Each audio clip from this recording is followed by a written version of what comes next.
ground, purchased it from the Old Dominion Land Company for $100.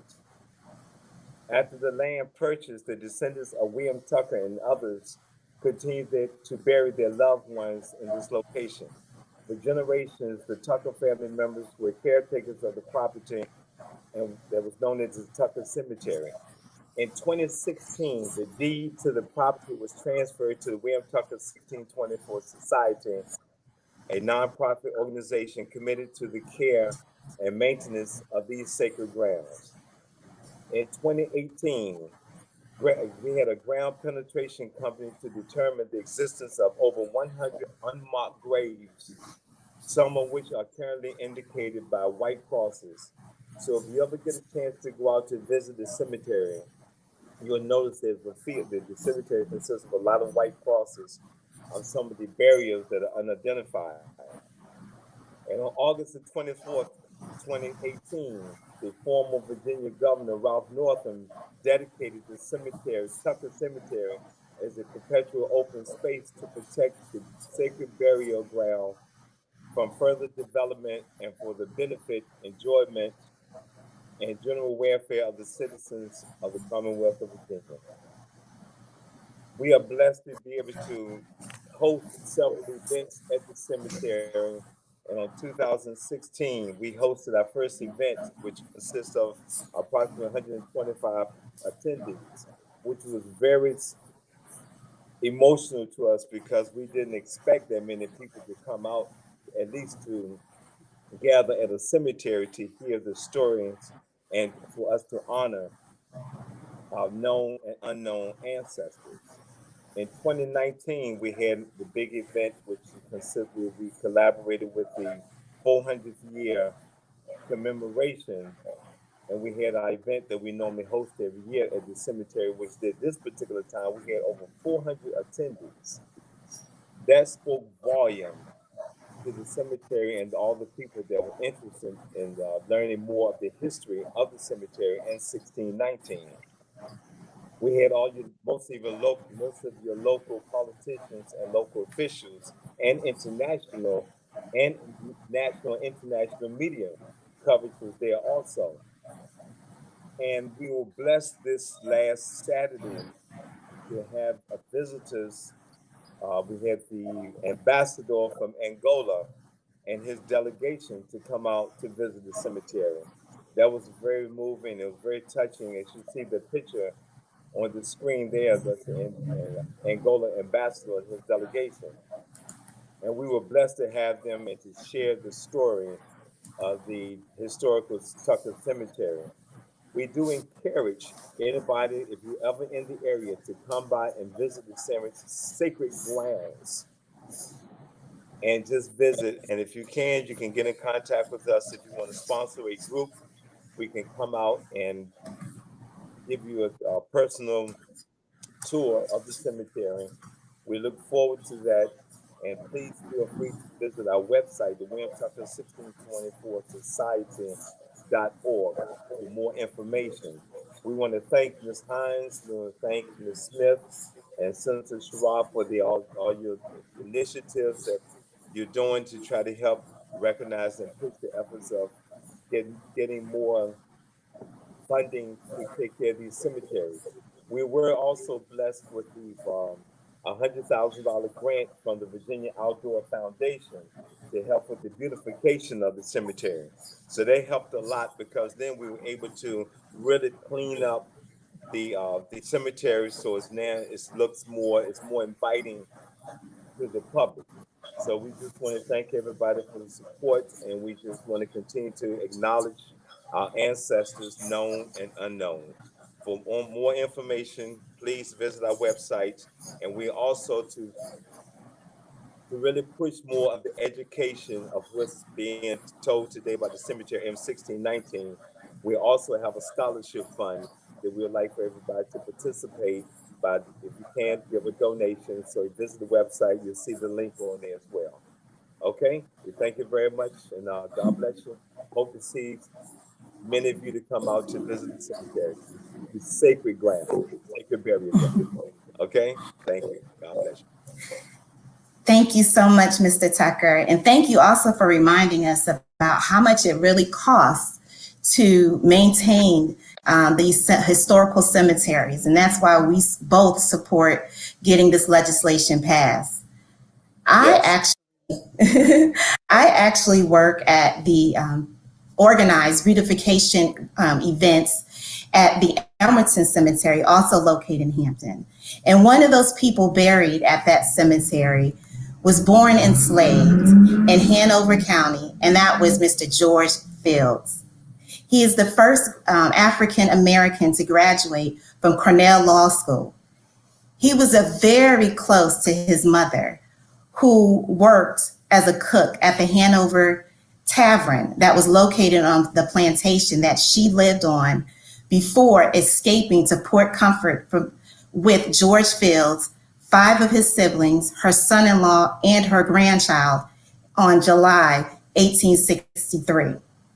Once in Hampton, and before entering the gates of Port Comfort, they were approached by the Bartletts. The Bartlett family made an arrangement with Miss Fields that if they come to their 100-acre farm that was located about 12 miles from Hampton, that he would pay them. Over time, no payment was made to any of the Fields. And that's when Miss Fields said, "Mr. Barnett, my children and I have worked all of our lives in slavery without pay and do not intend to work any longer without being paid." So the Fields family returns back to Hampton and settles. While in Hampton, many of Fields' family attend Hampton Normal and Agricultural Institute, including Mr. Fields, who graduates there in 1878.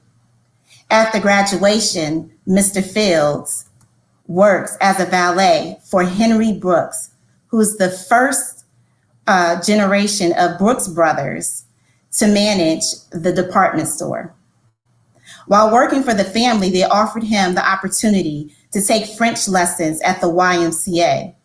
But when the teacher refused him to enter the class, Ms. Brooks responded by saying, "If they don't have him in the French class there, I shall withdraw my name from the list of contributors." After his employment ended with the Brooks brothers, Mr. Fields worked for the governor of New York, Alonzo Cornell, who engaged Mr. Fields to apply to the newly opened Cornell Law School instead of Yale. Mr. Fields graduated from the law school in 1890, 3 years after the school was founded, making him the first African American to graduate from Cornell Law School. He returned to Hampton and practiced law and represented Virginia Christian, a young lady who was accused of killing a white woman. This was a very high profile case, and considering the climate at the time, it was very brave for him to defend, knowing that his life was going to be in danger. The trial lasted 2 days, and Miss Christian was found guilty by a jury of 12 white men. She's the only female juvenile executed by electric chair in the state of Virginia. Through the research that we're doing, we are trying to find her grave in the city of Hampton. Records indicate that she's buried in the city, but we have yet to find her. And another reason why we support this legislation, for those types of researches and study can be done. Mr. Fields lost his eyesight in 1896. He continued, however, to be active in civic organizations, serving on the board of the Weaver Orphan Home in Hampton, and as a superintendent of the Third Baptist Church Sunday School. Before his death, Mr. Fields wrote a book, Come On Children, the autobiography of George Fields, born a slave in Hanover County, Virginia.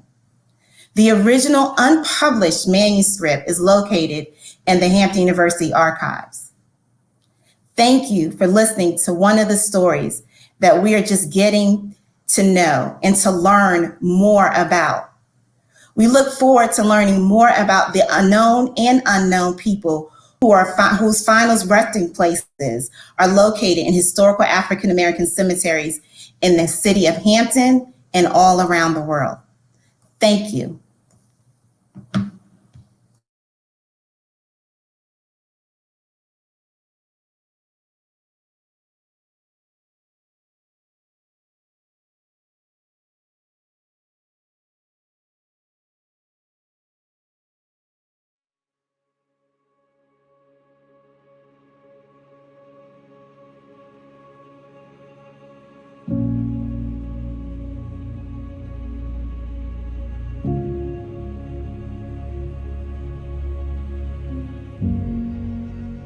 My name is Algernon Ward Jr., better known as Algie the Great from Trenton State.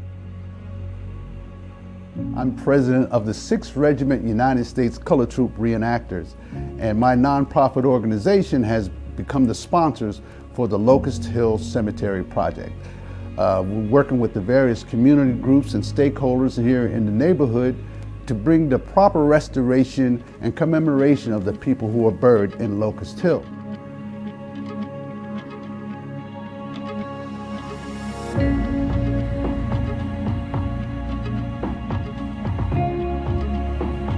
Locust Hill is the largest remaining African American cemetery in the capital city of Trenton.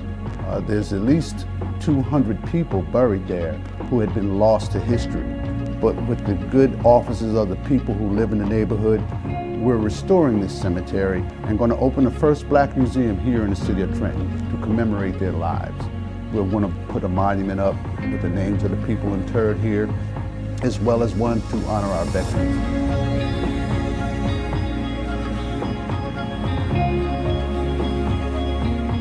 People to know that on the grounds of Locust Hill Cemetery lies the souls of people who contributed to the life of the city of Trenton. We have been able to document about 10 veterans that are buried here. We have the name of 6 of those 10. So we need to pay the proper respect to those people and understand the contributions to their lives. That's why we're opening the museum, so we can tell their story.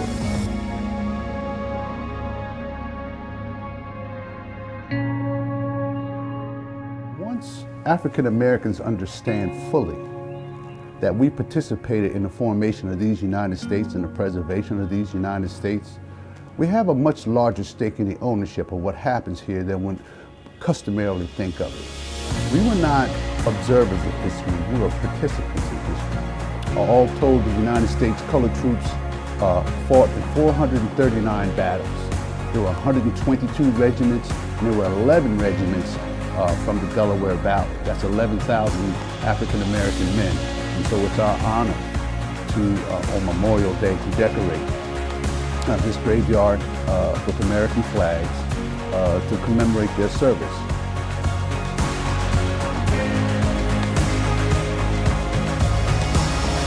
We're not just going to have a museum, it's going to be a meeting place for the community as well, so that they can have events here, teas, lectures, music. So it's been my pleasure to invite you to join us and support the Locust Hill Project.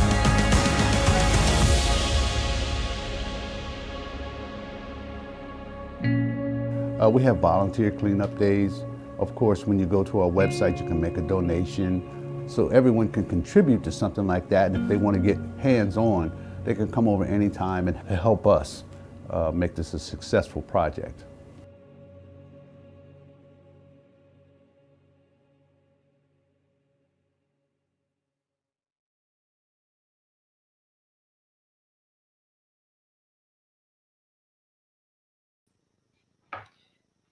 The poem entitled On the Pulse of the Morning was written by the late Maya Angelou. Ms. Angelou presented the poem at President Bill Clinton's 1993 inauguration. The poem is still appropriate for sharing here and with the world. A rock, a river, a tree, host to species long since departed, mark the mastodon, the dinosaur, who left dry tokens of their sojourn here on our planet floor. Any broad alarm of their hastening doom is lost in the gloom of dust and ages.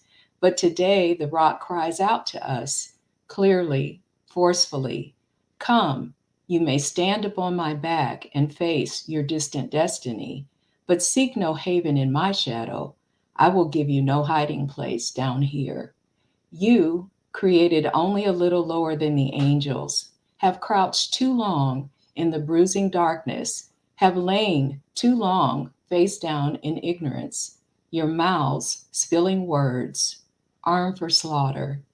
The rock cries out to us today, "You may stand upon me, but do not hide your face." Across the wall of the world, a river sings a beautiful song. It says, "Come, rest here by my side." Each of you, a bordered country, delicate and strangely made proud, yet thrusting perpetually under siege.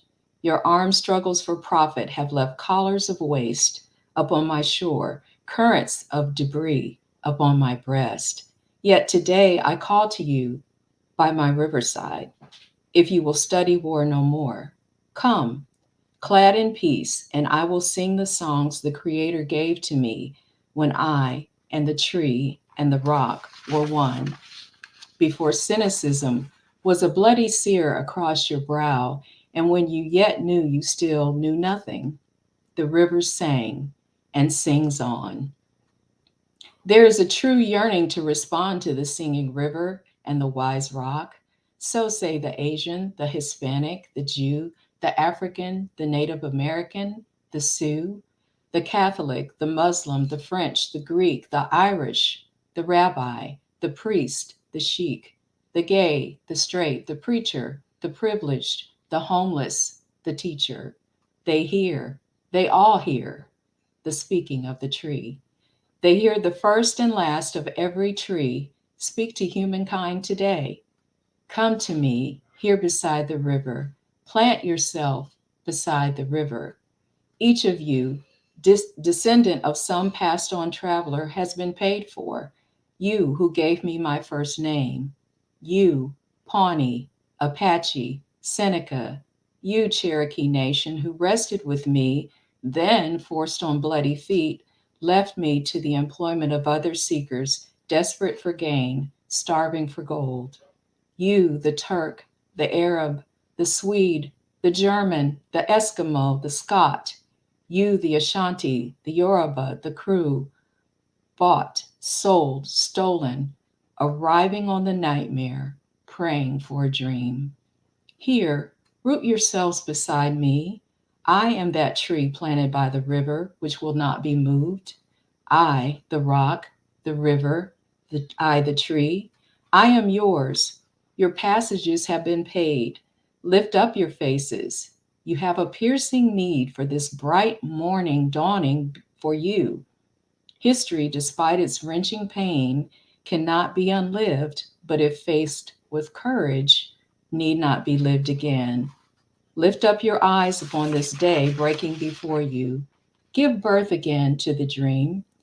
Women, children, men, take it into the palms of your hands, mold it into the shape of your most private need, sculpt it into the image of your most public self. Lift up your hearts. Each new hour holds new chances for a new beginning. Do not be wedded forever to fear, yoked eternally to brutishness. The horizon leans forward, offering you space to place new steps of change. Here on the pulse of this fine day, you may have the courage to look up and out and up on me, the rock, the river, the tree, your country, no less to Midas than the mendicant, no less to you now than the mastodon then. Here on the pulse of this new day, you may have the grace to look up and out and into your sister's eyes and into your brother's face, your country, and say simply, very simply, with hope, good morning. Thank you.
My apologies. I didn't realize I was muted, but someone let me know that. So I'll start at the beginning just really quick.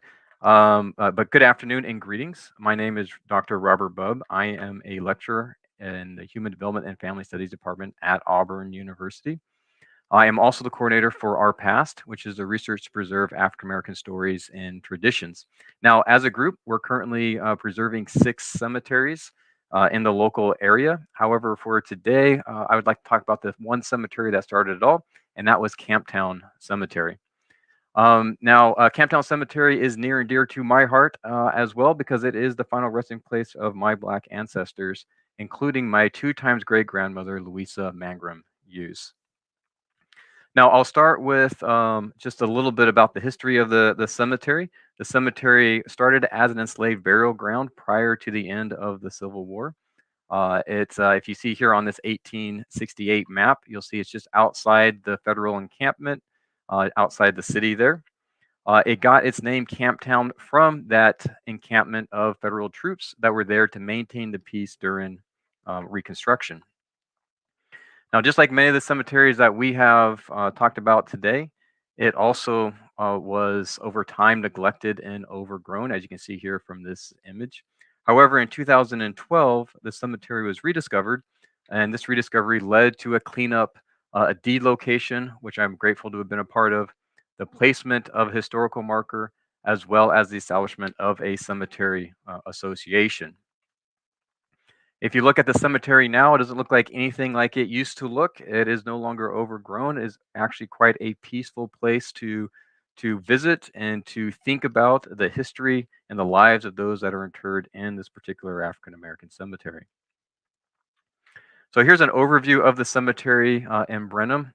You're going to notice that this cemetery has a road, and this road leads to the cemetery, and its name is Mangrum Street. And Mangrum is the name of my 2 times great grandmother, her last name. And so this street is actually named after her.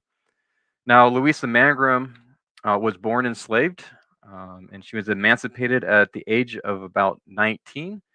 And about 2 years after emancipation, she bought her first piece of property. It was in Gay's Addition.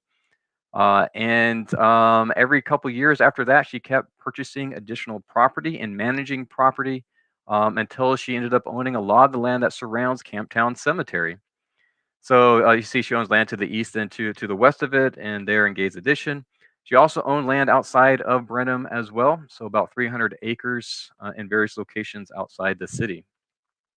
You'll notice also in this particular picture that there is a railroad down at the bottom of the picture.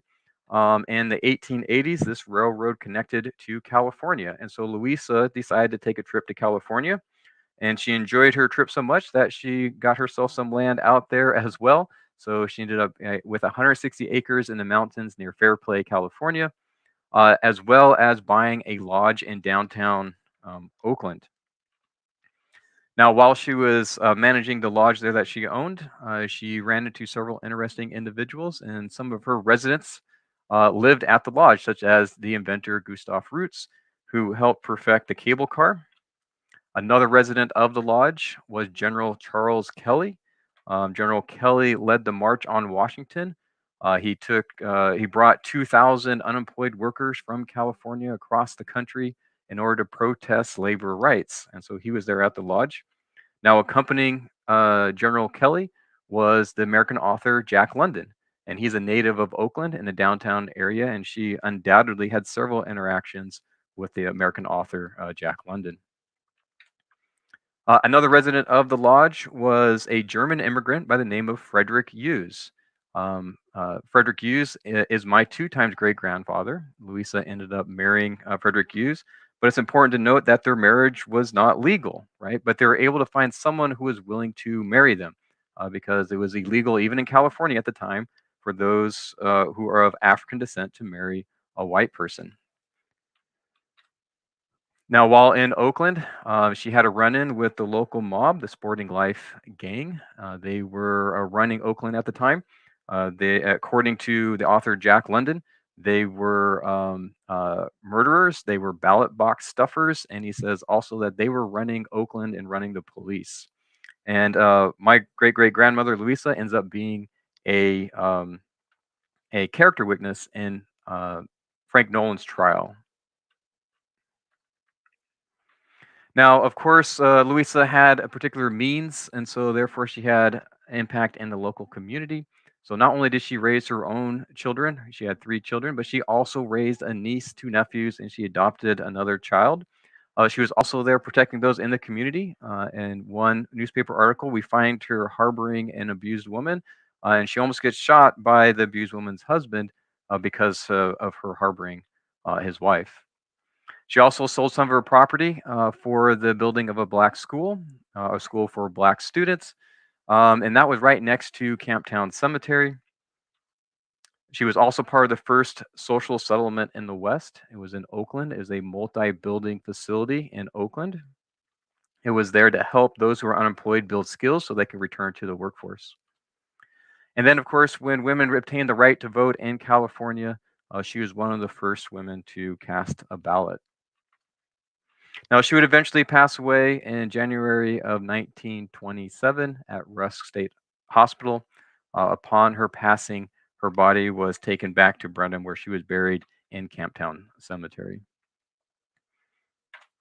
So when we're talking about preservation cemeteries, we're talking about preserving history. We're talking about preserving our family legacies. And so we find that there are several inspiring stories, not just for those who have family buried in these African American cemeteries, but also for our youth. Once they see all of the individuals who accomplished so much at a time where it was difficult for African Americans to have an equal footing in our society. And so when we're preserving these cemeteries, we're preserving that history. We're preserving those stories. Thank you.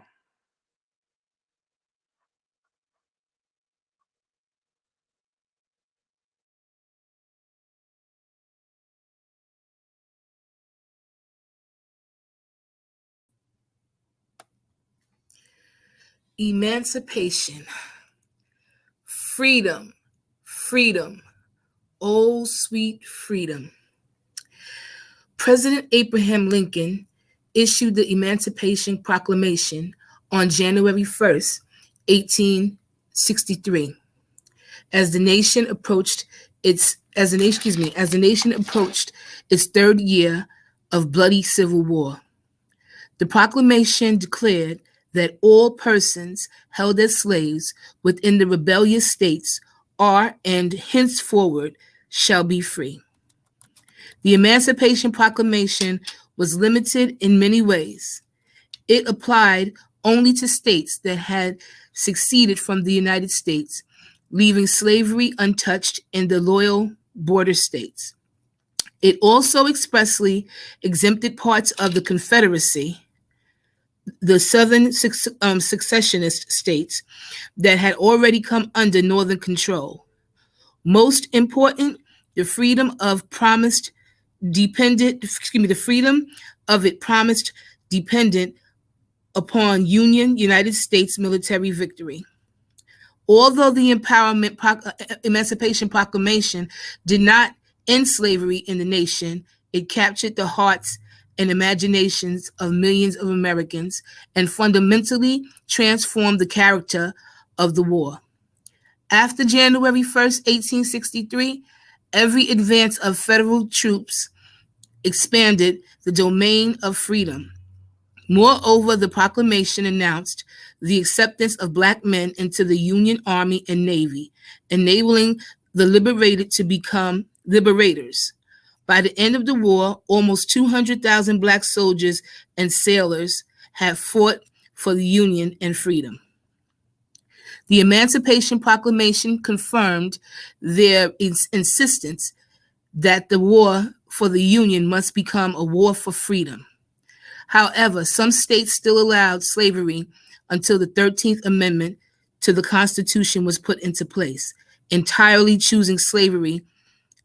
abolishing slavery in the nation in 1865. What did emancipation mean for the enslaved? Emancipation meant freedom. Some emancipated slaves quickly fled from the neighborhoods of their owners, while others became wage laborers for former owners. This puts me in the mind of Mr. Fields, who we heard about earlier. I know Mr. Fields was so happy during emancipation. Most importantly, African Americans could make choices for themselves about where they labored and the type of work they performed. Freed people widely expected to legally claim 40 acres of land, a quarter section, and a mule. As African Americans today expect to legally claim ownership of their African cemeteries and burial grounds to preserve their history and culture to share with the world. It is these actions and the support that African descendants receive from formulation of Bill S. 3667 and U.S. Congresswoman Alma Adams's bipartisan African American Burial Grounds Preservation Act that today we have reason to celebrate. Freedom, freedom, oh sweet freedom.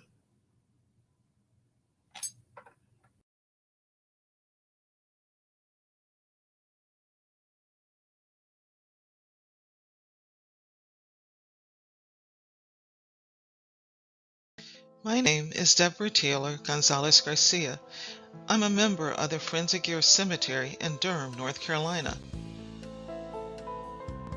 Gear Cemetery, established in 1877, is the resting place of approximately 2,000 African Americans who lived some portion of their life enslaved or were first generation post-emancipation. My story today is about Abner and Emily Banks, who are both buried in Gear Cemetery, a love story and a Black history story. Abner and Emily were born in Orange County, North Carolina, on the Cameron Plantation, a portion of which exists today as the Stagville State Historic Site. Information in the Cameron's papers suggests that Abner's family had a long presence on the plantation.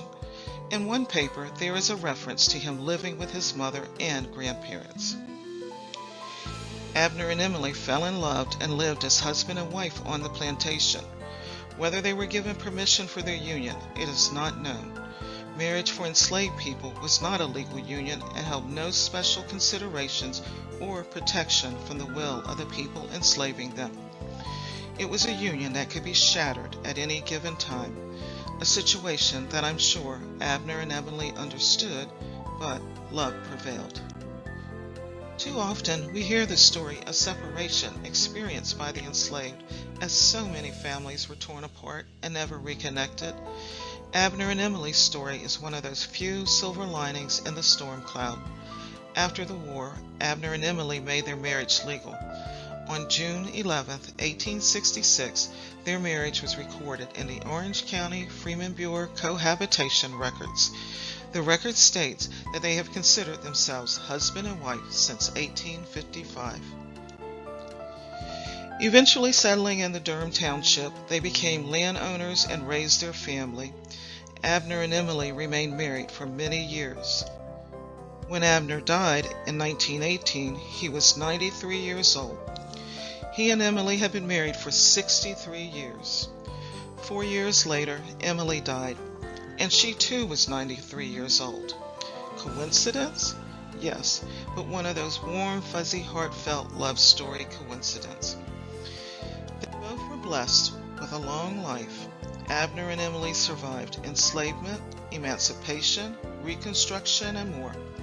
The best of it is they survived it together, and I'm confident the key to their survival was their love.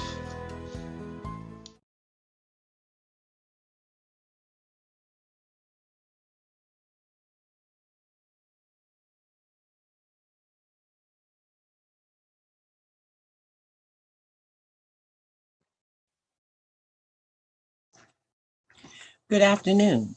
I am Bernadette Whitsett Hammond, a co-founder of the Preservers of the Daughters of Zion Cemetery, located in Charlottesville, Virginia.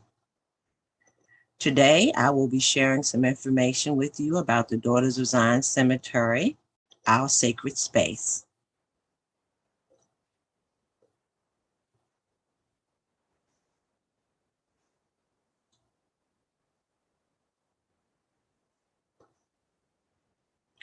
The Daughters of Zion Cemetery was established in 1873 by a benevolent organization of African American women known as the Daughters of Zion, who purchased an approximate 2-acre plot for African American burials located across from the segregated Oakwood Cemetery. Ground penetrating radar surveys revealed that the cemetery, now owned by the city of Charlottesville, contains hundreds of unmarked graves.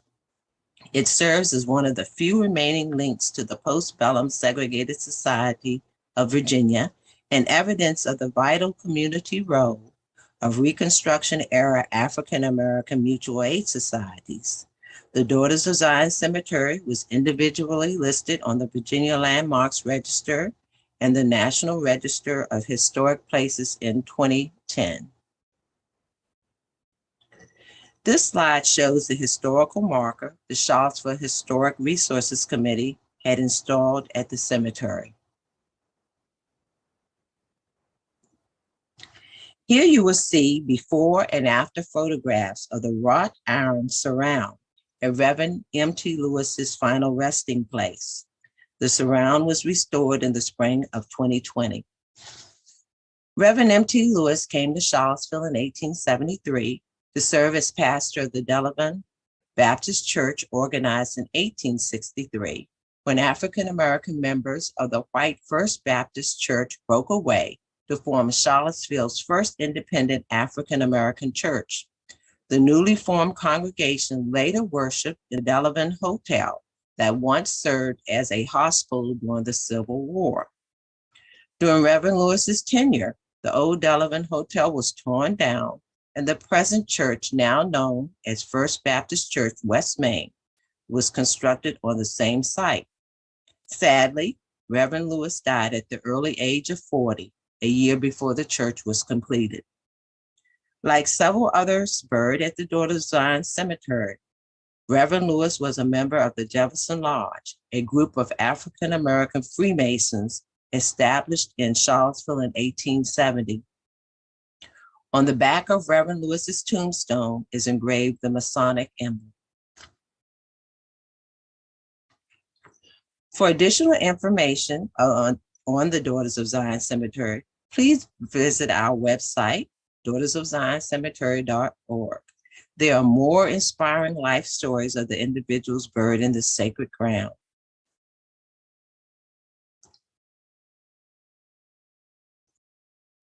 As I conclude, an event such as this honors our ancestors.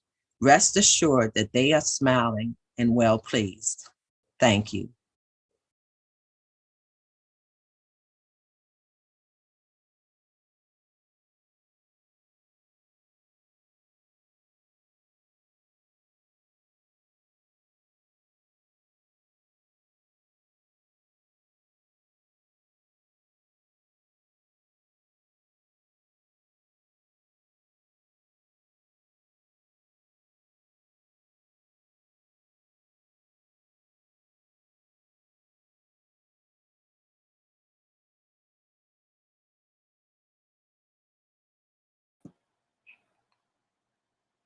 My apologies. Good afternoon, and thank you for the opportunity to share a story of a place of remembrance. I'm Andrea Cox, one of the project managers of the Remembrance Preservation Project for Hamilton Hood Foundation at Pierce Chapel African American Cemetery. Pierce Chapel African American Cemetery was established pre-emancipation in 1840, circa, for enslaved Africans in Harris County, Midland, Georgia. Here lies hundreds of enslaved and post-Civil War descendants of World War I, World War II, Black farmers, skilled artisans, and working class people of the community. I'm a descendant of one of the very persons who rest in Pierce Chapel African American Cemetery, my great-grandfather, William Perry Willis, affectionately known as Will.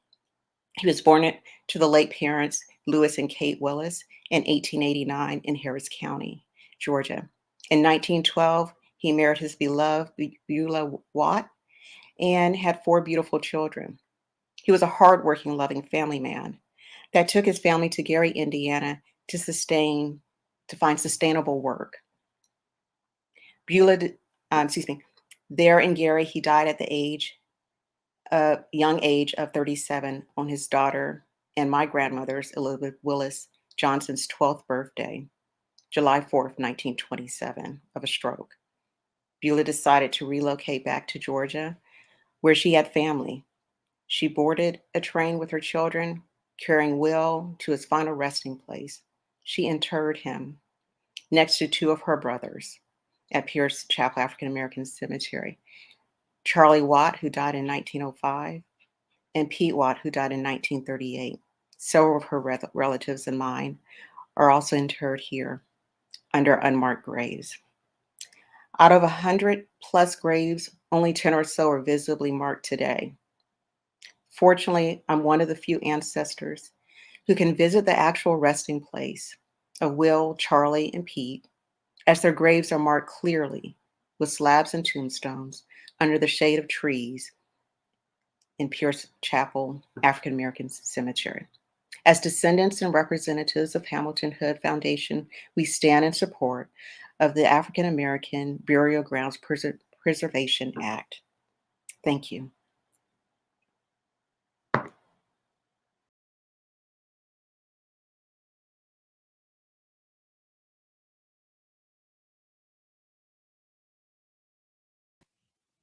My name is Dr. Cami Fletcher, Associate Professor of American and African American History at Albright College. I am also the president of the Collective for Radical Death Studies and a proud member of this African American Cemetery Coalition. I've spent the last decade researching autonomous Black burial grounds, Mount Auburn Cemetery in Baltimore to be specific. What I've learned is that death gave Black folks humanity that white supremacy denied them in life. In 1807, when Sharp Street Church, the Black church that owns and operates Mount Auburn, bought land for a 2 1/4 acre cemetery,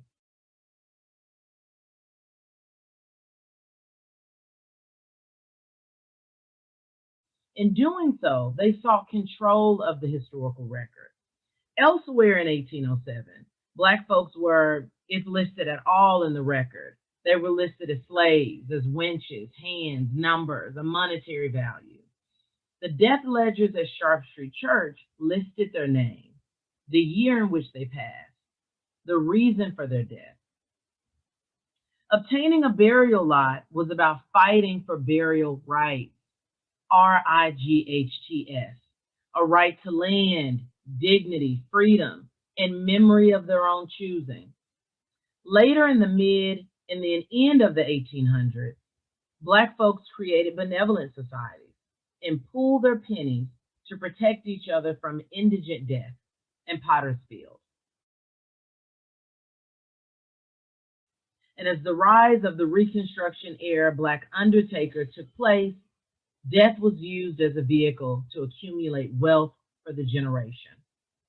Autonomous Black burial grounds gave Black folks the ability to act independently, to resist, to create an undeniable presence to their own existence. These historical Black burial grounds are a persistence of the African custom. The places and spaces scream that Black ancestors matter, that their descendants, that we matter. The current and more public resurgence from the descendant community for these historic Black cemeteries to be restored, preserved, funded, protected is a matter of reparation.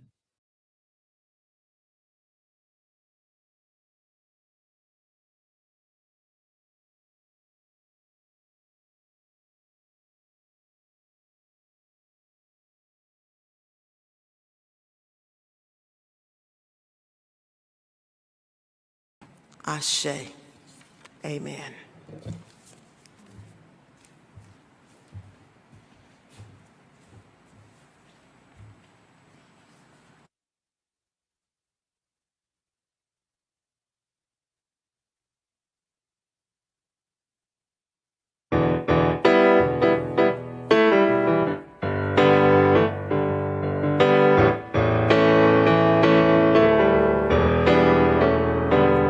You better listen, my brother, 'cause if you do, you can hear their voices voices still calling from across the years.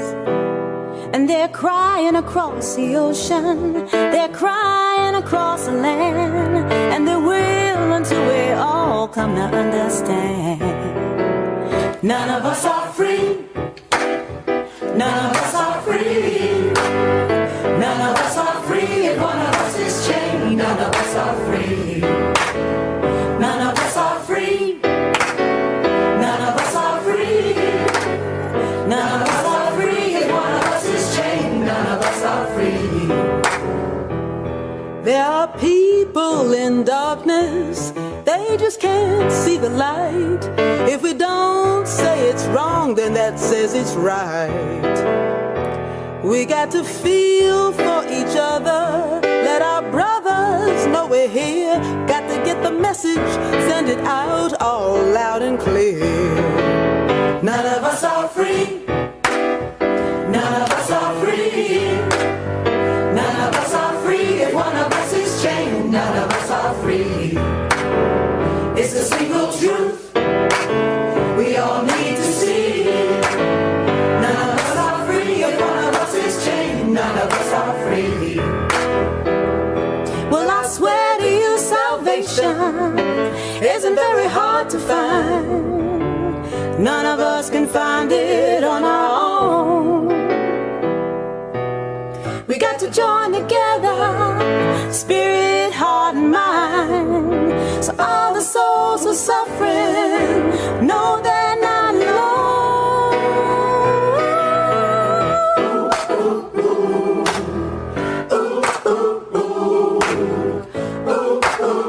None of us are free.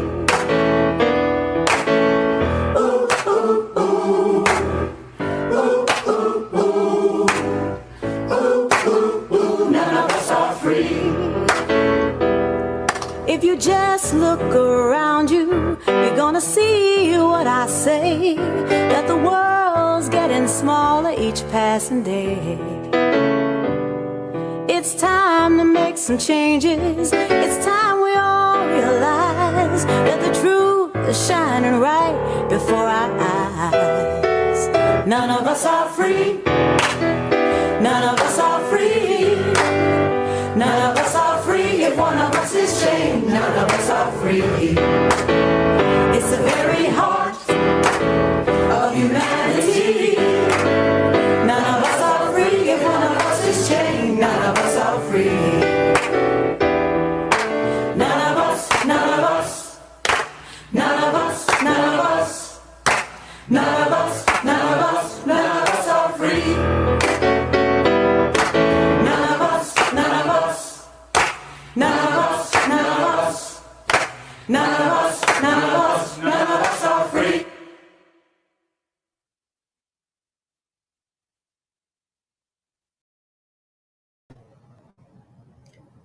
Good afternoon. What a fabulous program. My name is Dr. Marsha Coleman Adebayo. I'm president of the Bethesda African Cemetery Coalition, BACC. And BACC fights to stop the ongoing desecration of Moses Macedonia African Cemetery in Bethesda, Maryland. According to an African proverb, the wholeness of a people are diminished if the ancestors are not honored. The Bethesda African Cemetery Coalition recently made history through an historic lawsuit against the Montgomery County Housing Opportunities Commission, HOC, that owns a portion of Moses Macedonia African Cemetery. We stopped a $50 million development deal that included the sale of our ancestors. We believe that as many as 1,000 people could be buried at Moses from the mid-1970s to 1960. Montgomery County, Maryland, one of the wealthiest municipalities in the world, has fought against our movement for justice every step of the way. But for the first time, African ancestors who had no voice while they were alive were heard in an American courtroom through the testimony of their descendants, and they won. On October 26, Judge Carla Smith halted the sale of Moses Macedonia African Cemetery. Judge Smith wrote, "The court cannot ignore that as early as the 1930s, when construction began in the River Road community, the deceased have been forgotten, forsaken, and their final resting places destroyed, or at a minimum desecrated." Powerful words coming from the bench. In Bethesda, we're fighting for holy ground. We're fighting for our ancestors, and we're fighting to stop the erasure of our history. We're fighting to stop the erasure of us as a people, and we're fighting to break the spine of white supremacy, the foundation that exists to exploit and crush African people. In Bethesda, we don't have tombstones or a quiet place to visit our loved ones. This has all been destroyed because of greed. Our burial ground, or construction site as they like to call it, is surrounded with gates and surveillance cameras erected by developers and protected by Montgomery County Police. We appreciate S3667. However, BACC hopes that working with Senator Brown's office and Congresswoman Adams will be able to expand the scope of this legislation.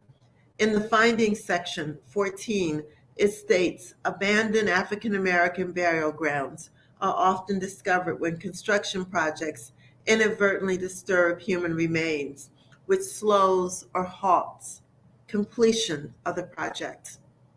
Unfortunately, that is the exception and not the rule.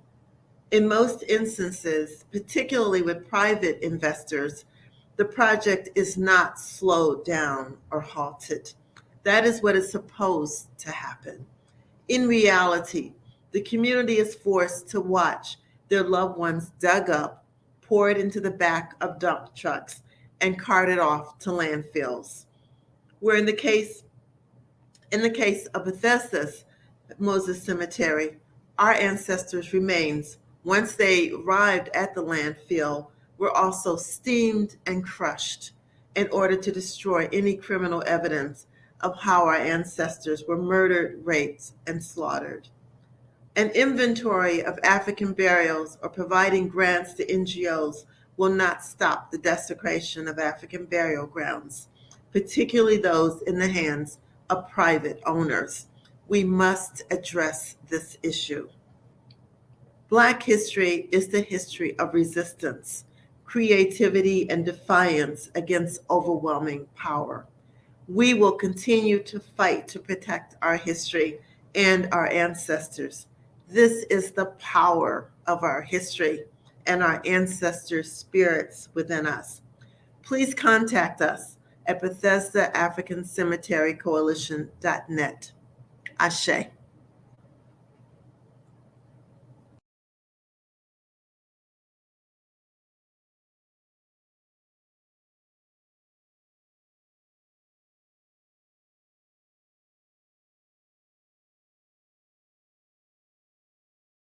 Hello, I'm Brian Palmer. I'm a photographer and a journalist, and I'm also a member of the Friends of East End in Richmond, Virginia. East End Cemetery is a historic Black burial ground, about 16 acres, founded in 1897. Our group started in the summer of 2013, and my wife and I joined at the end of 2014. Erin and I have always seen our work as two-pronged. So there's the physical reclamation of the site, but there's also the historic reclamation of the site through photography and writing and our research. Black citizens in Richmond founded East End to bury members of the community when Jim Crow laws and their enforcers kept African Americans out of other cemeteries. Right next door is another African American burial ground, Evergreen Cemetery, which is more than 3 times as large. For decades, both were among the principal burying grounds for the Black community. Tobacco and laundry workers, bankers and lawyers, laborers and homemakers, pastors, deacons, deaconesses, teachers, and children were all laid to rest here. People born into slavery were buried here, like Richard Tansel, who graduated from Howard University's medical school and became a physician and a banker. William I. Johnson was also born property. He freed himself to join the Army during the Civil War. The Federal Works Progress Administration interviewed him in 1937, a year before he passed away. Johnson told the interviewer that he was proud he'd been able to send his children, grandchildren, even great-grandchildren to school. There were also WPA interviews for a married couple, Roberta and Jacob Manson, who had been enslaved in North Carolina. They're buried at East End along with roughly 15,000 others. We say roughly because it's an estimate. There are few extant records for the cemetery. Over the years, the privations and injustices of Jim Crow made it harder for many families to tend to their loved ones' plots. Some moved out of the Richmond area to seek opportunity or simply to survive. East End Cemetery became a forest. Families couldn't find their plots. The cleanup and reclamation effort led by the Friends of East End reclaimed most of the cemetery from nature neglect and vandalism during its 7-year run. In that time, we found over 3,000 markers and stones that had been swallowed by overgrowth and soil erosion. We rinsed them, photographed them, and then posted the pictures online so family and friends could visit virtually. We researched these people, did oral histories with their descendants, created websites devoted to their history, and we collaborated with local universities to spread the knowledge more widely. In 2020, a new owner, Parity LLC, and its nonprofit affiliate in Richmond, subsidized by the state of Virginia, forced the volunteers, us, out, along with the African-American-led cleanup effort at Evergreen. For years, we've been pressing government officials for transparency, accountability, and genuine descendant engagement at East End, and we won't stop until we get it. As we do that, we're lending our hands to the volunteers at Woodland Cemetery, another historic black burial ground with roughly 30,000 interments. For well over a century, the state of Virginia funded Confederate cemeteries while giving historic black burial grounds nothing. Black cemeteries stand for the community's resilience, resistance, and achievement in the face of relentless opposition. In the past few years, some state money has been set aside for black cemeteries, but in a process that's top-down and in which descendants have almost no role, no vote. More than 50 years after the legal end to Jim Crow, that must change.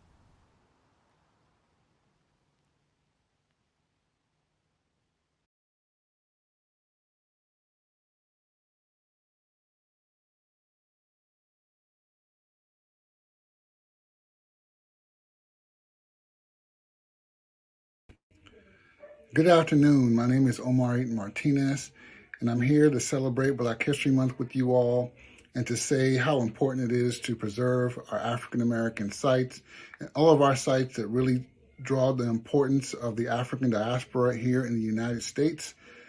I, as a Black Puerto Rican, really think it's important for us to talk about these experiences and all its nuance and wonderfulness. And so I'm very excited that we're here today to celebrate Black history, to celebrate the Black experience, to make sure that the work that we're doing at the Association of African American Museums, at the Association for the Study of African American Life and History, and many other culture-keeping organizations, that their work gets lifted up. So thank you for listening, and thank you for allowing me to speak.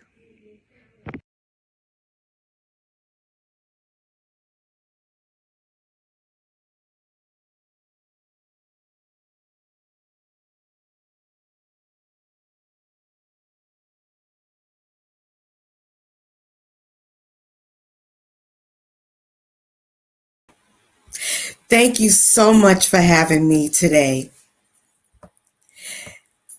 I'm making sure I can be heard.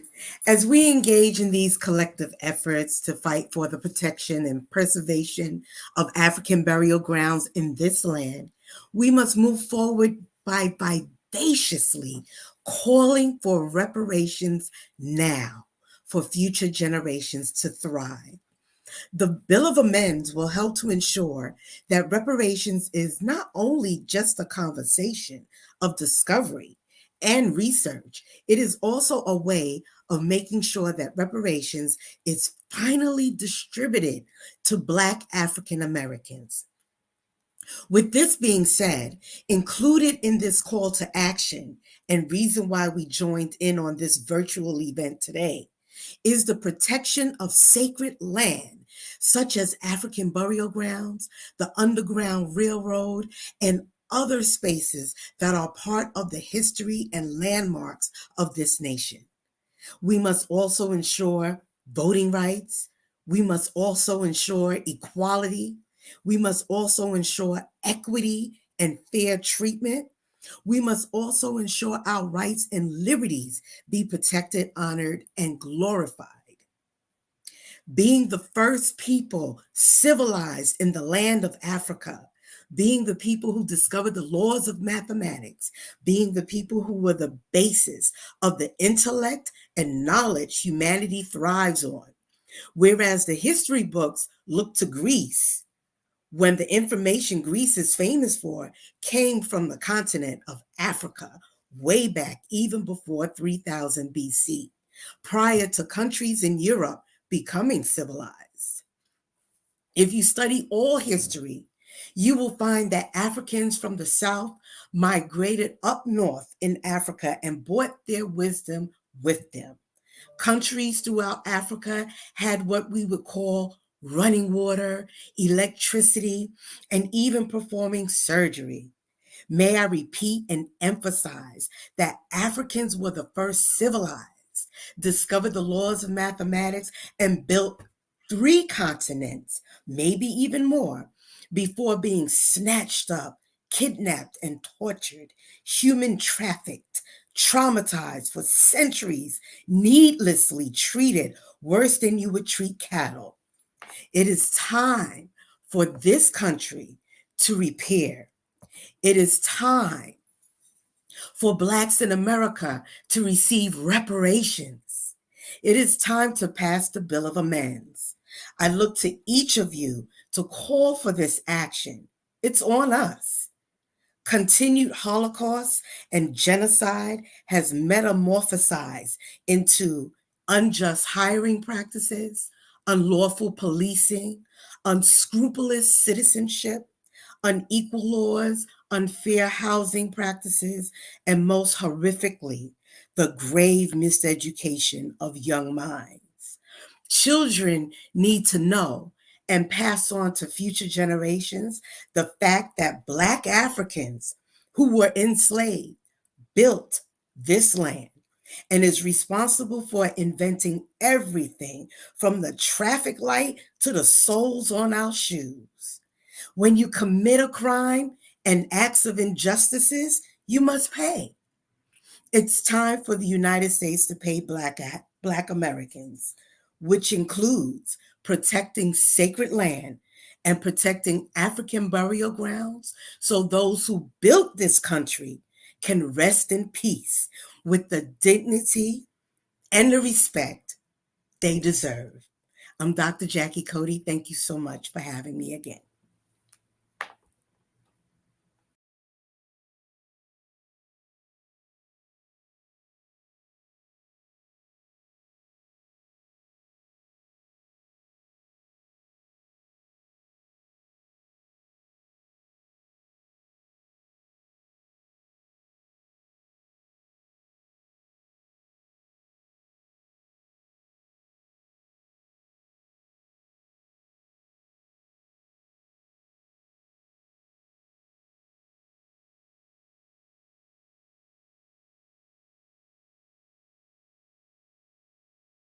The first time I saw it, I didn't know what to make of it. I was very confused upon arriving at the intersection of Hospital Street and Fifth Street, where I was told that this burial ground was supposed to be located across the street from the Hebrew Cemetery. And I arrived there, and there plainly was the Hebrew Cemetery, but the place that I was looking for, in my mind, it was going to look like, well, some of the slave burial grounds that I have encountered or heard of. I was expecting to see depressions in the ground, maybe a headstone or two, field stones marking the head and maybe foot of graves. I was expecting a visible burial ground, and that's not what I found when I got there. Uh, at that corner, I found an abandoned gas station, um, a highway behind it, a large double billboard.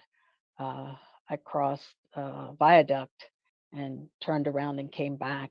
I made a left at the corner and went down the hill and across the railroad tracks and turned around again. And I really just couldn't make heads or tails of the place because again, I was looking for a burial ground. I thought it was something that was going to be visible that I could see, and it wasn't. And had wondered if I was even in the wrong place. Um, it wasn't until sometime later, maybe few months later, that I was able to confirm that I really was in the right place. Uh, so whatever has been done, or the many things that have been done to this ground to cause it to disappear from the visible landscape, that work was very effective. I had no idea I was driving right through the very burial ground I was looking for.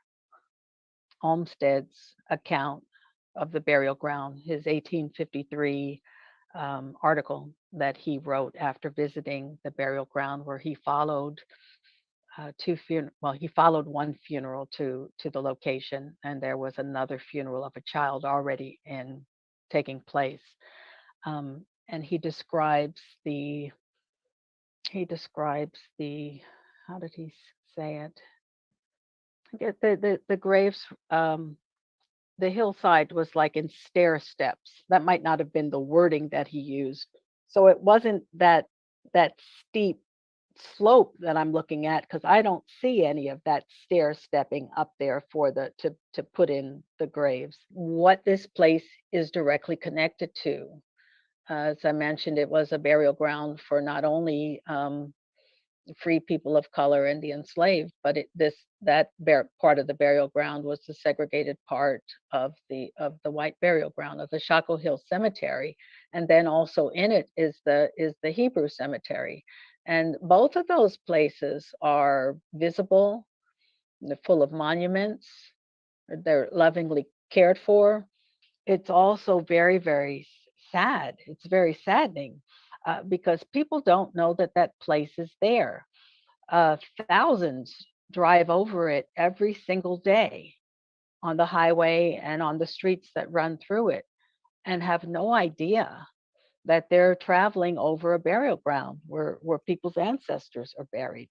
This would be the largest burial ground in the United States for free people of color and the enslaved. Um, Estimated burials upwards of 22,000 people. Most African American people, to my understanding, have no idea who their enslaved ancestors were. Some do, but many don't. With the great number of people who were buried at this burial ground, my my guess would be that descendants of those people must number in the hundreds of thousands, if not millions, and people all over the United States would be connected to the people who are buried there, but would have at this point probably no idea that they have that connection or that their ancestors are there. That's pretty incredible to me. How I was able to trace my own ancestors there still marvels me. In this case, I was looking for my enslaved ancestors. They were important, whether or not they were treated as important in life or not. They're important to me. So I think they should be remembered. I think all people should be remembered and not forgotten.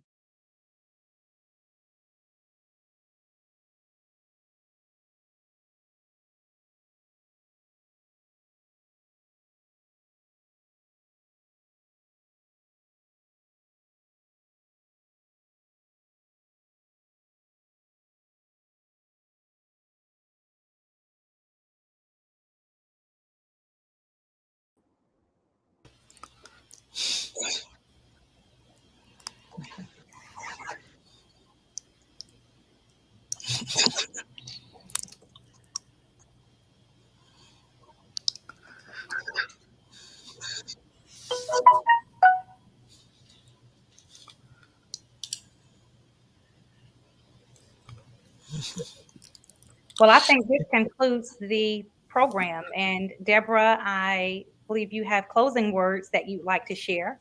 Okay. On behalf of the African American Coalition, the Hamilton Hood Foundation, the African Grave Matters, Harriet Hines, Yamona Pierce, and myself, we are so thankful for your attendance in this Black History celebration. As you've seen through this celebration, the legacies of our ancestors are beautiful, diverse, and rich. Our communities are full of their legacies and contributions. We have so much to be proud of. The many groups represented through this program, some seen and others not, recognize that the library is lost when a person dies doesn't have to remain lost or silent. Look within your community to identify and tell the life stories of our ancestors. Don't let the sacred grounds of our ancestors be a skirt. Put them on the map. The ancestors' burial spaces hold so much of our country's history. Don't let our ancestors' stories be untold. You might be thinking, they're not my people. My personal motto is, they're not my people, but they are my stories. They reflect the journeys of my people. The West African Sankofa symbol, literal translation is return and get it, meaning learn from the past to prepare for the future. The symbol reinforces the idea of community, family, and using past experiences to help build a better future. Together, we can reach back to ensure our ancestors' legacies live in the future with the prominence they deserve. The African American Burial Ground Preservation Act is a step forward in recognizing the importance of our ancestors and restoring dignity to their existence. The legislation intent is to provide needed assistance in the African American cemetery restoration efforts of reaching back to improve the future. Again, thank you, and we hope to see you in future events. Thank you. Thank you. Thank you.